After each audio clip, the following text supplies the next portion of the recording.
Kahit nagmahal ngayong buwan, marami pa rin ang bumibili sa isang sikat na tindahan ng hamon sa Quiapo, Maynila. Sabi ng ilan, nakasanayan na nila ang paghahanda niyan tuwing medianoche. May ulat on the spot si Tina Panganiban Perez. Tina? Rafi, walang patid ang dating ng mga bumibili ng hamon sa tindahang ito sa Quiapo, Maynila. Ayon sa mga customer na ating nakausap, naging tradisyon na ng kanilang pamilya ang maghanda ng hamon sa medianoche. Ayon sa cashier ng tindahan na si Sheila Valenzuela, umpisa pa lang ng Disyembre, nagtaas na sila ng 40 pesos kada kilo. Ang pineapple ham, 1,320 pesos na ang isang kilo.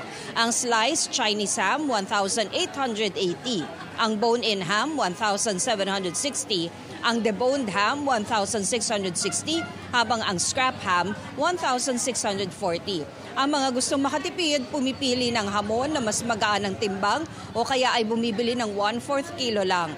Sa paligid naman, nagkalat ang mga nagtitinda ng mga prutas, queso de bola at kastanyas. Paalala sa mga pupunta ng Quiapo ngayong araw, maging handa sa traffic at kawalan ng mapaparadahan dahil Biyernes ngayon, araw ng simba sa Quiapo.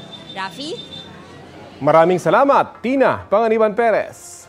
Kapuso, alamin ang maiinit na balita. Bisitahin at mag-subscribe sa GMA Integrated News sa YouTube.